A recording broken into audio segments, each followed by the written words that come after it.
durante essa celebração da Santa Ceia. Você deve estar sempre aí nessa percepção espiritual de que Cristo está conosco neste momento. Há pouco tempo, não faz ainda nem 3 meses, nós participamos de uma ceia onde o Senhor se fez presente de uma forma poderosa, maravilhosa. Durante a ceia, nós começamos o culto da Santa Ceia às 6 horas da tarde e fomos terminar à meia-noite, onde o Senhor se manifestou mesmo, curando, salvando, libertando, batizando com o Espírito Santo, né? Muitas pessoas caíram pelo chão, tendo ali um contato direto com o Senhor, né? Então são coisas maravilhosas que o Senhor faz, e Ele dizendo: eu estou aqui no meio de vocês, eu estou participando com vocês dessa festa ágape, né? Que é a Santa Ceia do Senhor, este memorial. Deus está presente, então creia nisso, Jesus está presente nesse momento conosco. É um momento maravilhoso que a igreja deve sempre buscar essa presença poderosa do Senhor. É hora de receber os dons do Espírito Santo. É hora aí das pessoas receberem bênçãos, serem curadas, serem libertas, serem salvas. É um momento maravilhoso para a igreja. Então a comemoração dessa Santa Ceia deve ser feita sempre pela igreja e sempre tendo essa certeza que o Senhor está presente, que é uma coisa séria, não é apenas uma simbologia. E quando nós olhamos para o futuro, é um antegozo, então, essa festa é uma festa, pré-festa, vamos dizer assim, da festa que nós vamos ter com o Senhor, né? Do futuro nosso com Deus, do banquete messiânico futuro, quando então todos os crentes estarão presentes com o Senhor. Bom, nós queremos falar da sequência da ceia. Como é que foi essa sequência, olhando aí então para os 4 evangelhos, né? E também para 1 Coríntios capítulo 11, onde o apóstolo Paulo, ele diz: olha, o que eu vou falar para vocês sobre a Santa Ceia, eu não aprendi de homem nenhum, eu aprendi do próprio Senhor, foi Ele que me ensinou. E eu vou então ensinar vocês a falar como deve se proceder para a celebração da Santa Ceia do Senhor. E nós vamos ver aí como é que foi a ordem, então, dos acontecimentos na ceia.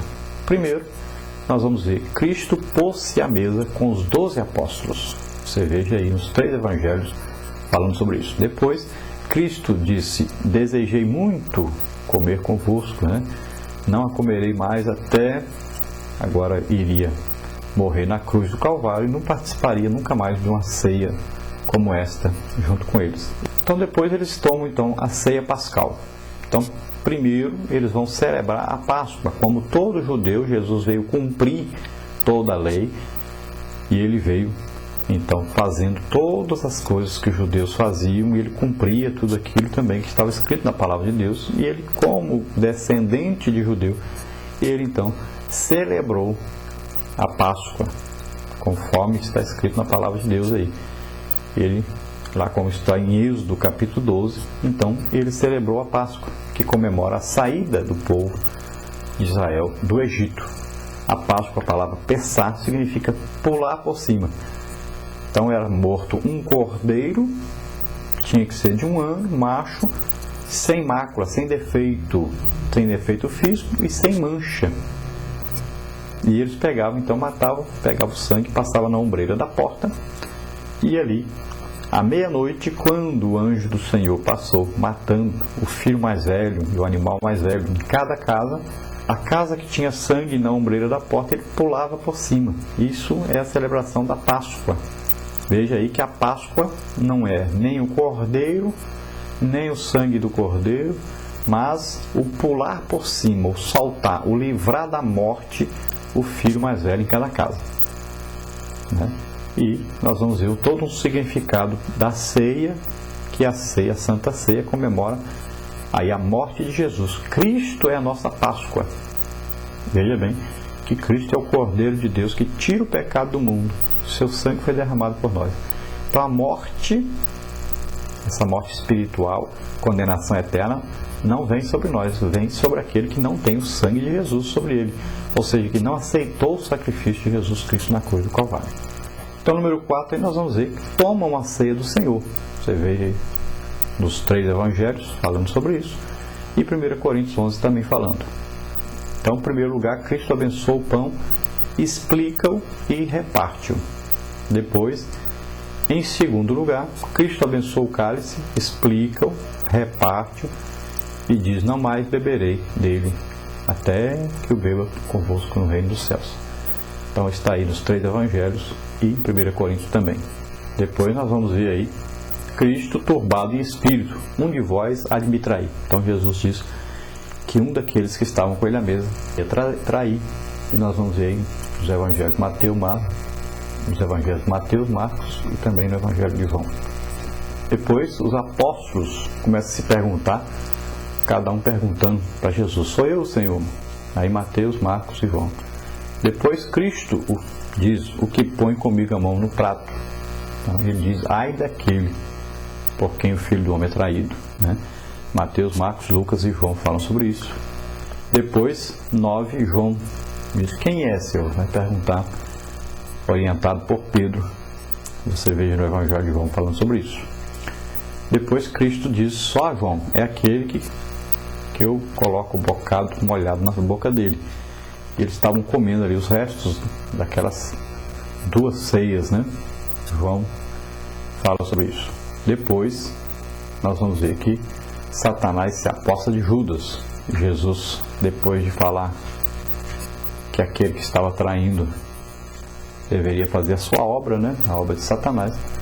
Então Judas sai para vender Jesus. Depois Judas Iscariotes diz, antes de sair, ele diz: sou eu, Rabi. E Jesus disse: tu disseste. Está aí Mateus falando sobre isso. Depois Cristo diz: que você quer fazer, faz-o depressa. João fala sobre isso. Número 15, Judas sai. Depois, número 16, os apóstolos: quem de nós será o maior? Eles estavam preocupados no reino de Deus, quem seria o maior. E Cristo repreende os apóstolos e diz que no reino dos céus o maior é aquele que serve. Cristo revela aos apóstolos que eles reinarão. Depois Cristo lava os pés dos apóstolos, cantam um hino depois eles saem para o Monte das Oliveiras. E no caminho Cristo anuncia então sua glorificação, ausência e novo mandamento. Depois Cristo adverte a Pedro de que ele seria. E depois nós vamos ver aí as 2 espadas. Então essa é a ordem cronológica então daquele dia que eles participaram da Santa Ceia. Queremos lembrar ainda quem pode participar da Santa Ceia. Será que as crianças? Qualquer pessoa? Não. A Santa Ceia, quem participa da Santa Ceia é quem está em comunhão com o corpo de Cristo, quem fez um compromisso realmente de seguir a Cristo. O compromisso público do cristão é feito no batismo nas águas. Então ali um compromisso público. Quem é que podia participar da Páscoa lá no tempo do Antigo Testamento, quando, por exemplo, Josué reuniu o povo para celebrar a Páscoa? Somente quem tinha um sinal, o que? A circuncisão, um sinal de aliança com Deus, né? E eles tiveram que se santificar para participar da Páscoa. A ceia, a Santa Ceia também, como memorial da nossa aliança com Deus em Cristo, deve também o crente estar preparado para participar. Ele ora pedindo perdão ao Senhor, ele deve estar batizado nas águas, fez um sinal externo da sua aliança, uma comprovação de sua aliança com Deus, e ele vai participar de maneira santa e irrepreensível e em comunhão com Deus, com sinal também agora interno da sua fé, que é o Espírito Santo morando nele. Vamos então ao nosso questionário, e na primeira parte aí nós temos, na pergunta 1, complete: porque todas as vezes que comerdes esse pão e beberdes esse cálice, anunciais a morte do Senhor até que venha. Então 1 Coríntios 11, 26. Então aí todas as vezes que nós celebrarmos a ceia, nós estamos comemorando, né? Estamos aí renovando a nossa aliança com Deus, comemorando aí a nossa libertação do pecado, nosso perdão dos pecados através do sacrifício de Jesus Cristo na cruz do Calvário por nós. Até quando nós vamos celebrar a ceia? Nós vamos celebrar a ceia até o dia que o Senhor voltar para nos buscar.